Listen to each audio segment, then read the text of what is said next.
afternoon, Bulldog readers. I hope you're ready for another First Chapter Friday. Today we're going to read the first chapter of Book Scavenger by Jennifer Chambliss Bertman. Now, we have to read the prologue first for this one. Greetings, scavengers. Garrison Griswold here to welcome you to the wonderful world of Book Scavenger. We are a community of book lovers, puzzle lovers, and treasure hunters. Are you too? Then come along and join us. Here is how you play. Hide a book. 1. Choose a book to send on an adventure. 2. Pick a public place to hide your book. For example, a local park, a coffee shop, the library, or bus stops. Please be respectful of our environment as well as laws and regulations of the area in which you are hiding a book.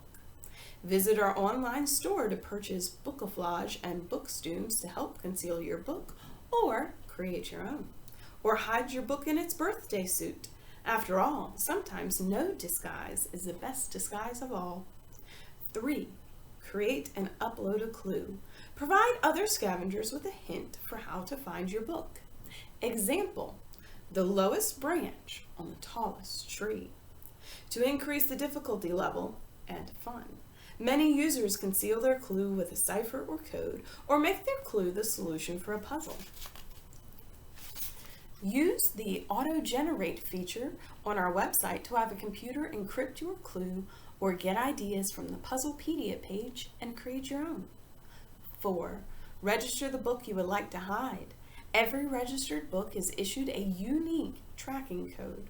Apply a tracking badge to the inside front cover of your book. Download your tracking badge from your profile and print it. You can print onto a label or use paper and tape it on your book. 5. Hide your book. Track its travels via the Hidden Books tab on your profile as other scavengers find, log, and rehide your book. Find a book. 1. Select a book. Search for books hidden near you. Select which book to hunt by title, location, or random selection. It's up to you. Alternatively, enter a specific title. If users have hidden that book, you will see a list of the locations. 2. Download the book clue. If you flag the book before you download the clue, you will earn double the points if you reach the book first. This is called declaring a book. See the points section for more information. 3. Solve the clue. 4. Go book scavenging. Points. You earn 1 point for every book you hide, find, or if someone finds one of your hidden books. As you earn points, you will move up through the ranks of the game. The higher your rank, the more special privileges you earn, like unlocking secret pages and online games and puzzles. You can also cash in your points at the Book Scavenger store for book hunting supplies, or for more books, of course. To earn more points and add an element of suspense to your hunt, a seeker can declare a book. To do this, you must select Declare this book before you download its clue. You cannot declare a book you've hidden yourself or one that has been hidden by a Book Scavenger friend. Declaring a book will double the point value. But watch out. Declared books are flagged for all other users to see, alerting every book sleuth to the hidden book that is now worth double points. This is where the suspense comes in. Will you capture the book first, or will a poacher? Poachers are book scavengers who target declared books in an attempt to get them before the original seeker. Ranks. Encyclopedia Brown, 0 to 25. A bright and brainy young sleuth, Encyclopedia Brown was the go-to detective in his neighborhood who offered his services for the bargain rate of 25 cents per day plus expenses. This is the entry level for all those playing Book Scavenger. Nancy Drew, 26 to 50.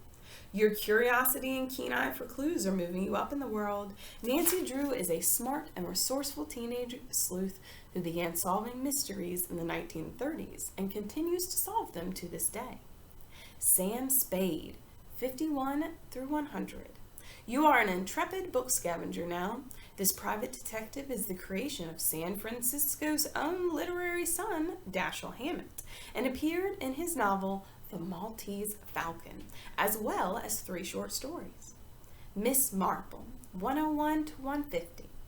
Agatha Christie's famous detective is more than meets the eye, and you are now a book scavenger who shouldn't be underestimated. Monsieur C. Auguste Dupin, 151 to 200. You're an old pro at this game. Dupin is often considered the original detective. His creator, Edgar Allan Poe, is credited with starting the detective fiction genre in 1841. Sherlock Holmes, 201 plus. The high strength for a book scavenger, you are a master of puzzles, logic, and deduction. The final, most important, and most fun step of all, read the book. In addition to offering literary treasure hunts, Book Scavenger provides a wonderful online community for book lovers of all ages. Post reviews on your profile, join book conversations in the forums, and bask in the book-loving ambiance. Those are the rules, fellow scavengers. And don't forget our motto: life is a game and books are the tokens. Yours in Pages and Play, Garrison Griswold, creator of Book Scavenger and CEO of Bayside Press. Chapter 1. Garrison Griswold whistled his way down Market Street, silver hair bobbing atop his head like a pigeon wing. He tapped his trademark walking stick, striped in Bay Press colors, to the beat of his tune. A cab driver slowed and honked his horn, leaning to his passenger side window. "Mr. Griswold, do you want a ride? It's on me, my friend." "Very kind of you, but I'm fine, thank you," Mr. Griswold called back, and raised his cane in a salute. He preferred traveling by streetcar or BART. They were the veins of this city he loved, after all. A woman clutching a cell phone hurried to Mr. Griswold's side. "My son is such a fan of Book Scavenger. Can I trouble you for a photograph?" Mr. Griswold checked his wristwatch. Plenty of time to spare before he had to be at the main library for his big announcement. He balanced a hand on the woman's shoulder as she held the phone at arm's length to take the picture. "So is it true?" she asked. "Do you have another game in the works?" In response, Mr. Griswold pulled an imaginary zipper across his lips and gave her a wink. He continued on his way through the stream of pedestrians, whistling and tapping his cane on the brick sidewalk, completely unaware of the 2 men who'd stepped into his wake. One was tall and gangly with bushy black eyebrows peeking from the edge of his backward ball cap. His partner was a bulldog of a man who moved as if his chest propelled him down the street instead of his legs. His hands were jammed in his front sweatshirt pocket, and his stare didn't waver from his target. Mr. Griswold descended into the BART station. When he paused before the fare gate to remove his fast pass from his wallet, a voice from behind spoke his name. Mr. Griswold turned and faced the men. His smile faltered. It was early afternoon, off hours for commuting, and the trickle of people coming in and out of the station was slow, non-existent at the moment. He adjusted his frameless glasses and looked the tall man in the eye. "I'm running late for an appointment, gentlemen." Mr. Griswold wiggled his salt and pepper mustache, a nervous habit. The way that short man popped his knuckles and gave him a look that could only be described as scornful caused him to put up his guard. "We have a friend in common," the tall man said. "Yeah, a friend," the short man laughed hoarsely. "Ah, I see." Mr. Griswold turned to go through the fare gate, but the tall one stepped in front of him and blocked his way. "I'm in quite a rush," Mr. Griswold said. "If you wouldn't mind calling my office, I'd be happy to speak with you at a later date." Mr. Griswold extended his walking stick between the 2 men, trying to force his way through, but the tall man grasped him firmly by the shoulder. "We want the book," he said. Mr. Griswold resisted the urge to hug his leather satchel firmly to his side. Inside was a special edition of The Gold Bug by Edgar Allan Poe that he had crafted himself using the Gutenberg 2004 X-Pro printing press and binding machine he kept at his house. He planned to make 49 more, but only the one in his bag existed at the moment. He'd brought the gold bug as a prop for the unveiling of his new, elaborate game.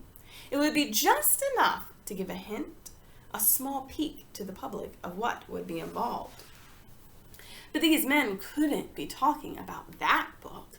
Nobody knew about it yet. Nobody at Bayside Press and nobody in his personal life. Mr. Griswold used the cuff of his suit jacket to dab a bead of sweat from his temple. I run a publishing company, gentlemen. We deal with hundreds of books, thousands. You've got to be more specific than that. You know the one we want, the short, stocky man said.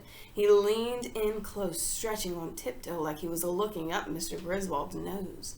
He jerked his head back to his partner. He knows which one, right, Barry? The tall man stomped his foot. We said fake names, remember? Whatever, the other responded. This guy's old, his hearing's probably shot. Taking advantage of their brief moment of strife, Mr. Griswold swung his walking stick and whacked Barry on the cheek, then pushed past him toward the entrance to the lower level. Help! His cry echoed in the cavernous station. There was a low crack, like a distant boom of thunder. Mr. Griswold felt something like a punch to his back. He stumbled and fell to the ground, hitting his head on the stone floor. Had he been shot? He struggled to breathe. A numb dampness spread across his lower back and his head throbbed where it had connected to the ground. Barry cursed and rushed forward. He stopped beside Mr. Griswold and placed a palm on his forehead as if he were checking for a fever. What did you do, Clyde? What happened do we gotta use fake names? Clyde said. I can't believe this, Barry cried. You have a gun? You shot him? That wasn't part of the plan. Clyde shrugged. I improvised. What if he doesn't have the book on him? Of course he has it on him. Clyde inspected the hole in his sweatshirt pocket where he'd concealed the gun. He needs it for that press conference. An automated announcement drifted up from the level below where the trains and buses arrived. Barry slid his arms underneath Mr. Griswold's and dragged him backward to an empty bench. With a soft grunt, Mr. Griswold collapsed against the slick granite wall behind him. He crumpled from a seated position to a prone one, his back sliding against the wall, leaving a streak of blood to mark his trail. He tried to land on top of his bag in an effort to keep it from the men, but Clyde tugged it free. Clyde pulled the book from Mr. Griswold's bag. The Gold Bug by Edgar Allan Poe. He tossed it to Barry. This has to be it. Mr. Griswold's vision blurred the two men together and apart. He wanted to say something, to stop them, but all that came out were moans. Barry hardly looked at the book before hurling it to the corner where it rebounded off the wall and slid behind a trash can. That's a brand new book, he shouted. It's still a book, Clyde said. He's a publisher. He's going to have books on him. We were told to look for an old book, a really old book. A BART train rumbled in one level below. The hum of people leaving the cars carried upstairs. We gotta get out of here, Barry said. The two men raced to the exit. A boisterous group wearing black and orange jerseys rode up the escalator. One of them noticed Mr. Griswold slumped on the bench and ran over. A man dialed 911 on his cell phone. A woman crouched next to him and repeated, Hang on, everything will be okay. As Garrison Griswold hovered on the brink of consciousness, he wasn't worried about when help would arrive. It was the slim edition of the Gold Bug wedged between the trash can and the wall that consumed his thoughts. All that work, all his plans. Everything was in place, but without the Gold Bug, his game wouldn't get launched. His nearly priceless treasure would never be discovered. He hoped desperately that the right person would find his book. Someone who would take the time to understand and appreciate the secrets it held. That's it for today's episode of First Chapter Friday. I hope you check it out and finish the book.